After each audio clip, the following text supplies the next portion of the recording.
Hello guys, magluluto nga pala tayo ng gulay na togi. Ang ano lang, tokwa, carrots, at saka kamatis. Yun lang ang sahog. Tapos lalagyan natin ng noro at saka oyster lang. Walang puro ano tayo ngayon, gulay-gulay. Simulan na natin guys. Nag-gisa na pala ako dyan ng bawang sibuyas. Gisa-gisa muna tayo.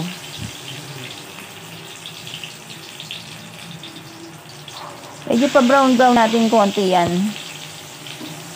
Palabasin natin yung lasa ng bawang tsaka sibuyas.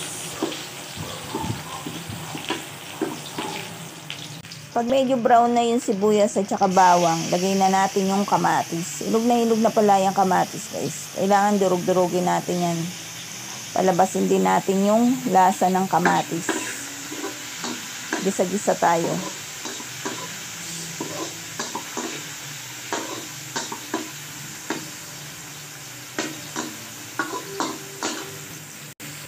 Kinulog ko na rin pala dyan yung carrots. Palambutin natin. Tsaka yung iniwa kong tokwa.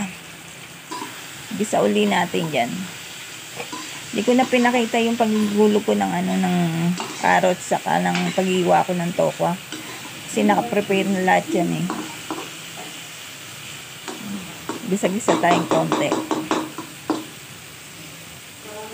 Susunod na natin dyan yung togi. Pinulog na rin natin dyan yung togi. Pagkahulog natin ng togi, isa uli natin yan. Saglit lang yan maluluto. Hindi natin masyadong lulutuin yung togi. Ahon na agad yan. Luto na. Okay na yan guys. Kain na tayo. Talo-talo na naman yan. Ubus na naman ang kanin. Lamig natin. Sarap oh. Kahit yan, ganyan lang ang gulay natin, masarap. Yun lang guys, salamat.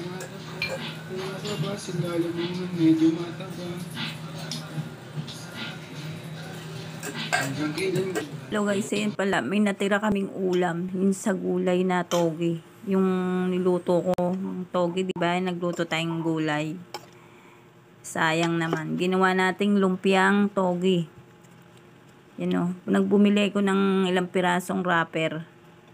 Tapos binalot natin. Ayun ang mga nang ulamin natin. May iba naman ng Sayang kasi pag may natira, nakakapanginayang sa hirap ng buhay ngayon.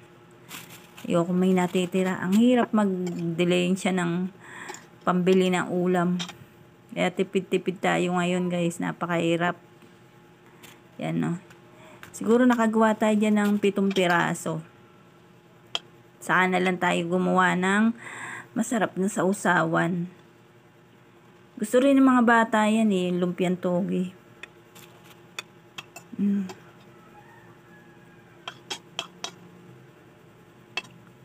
May prituhin na natin yan. Yan yung hapunan namin.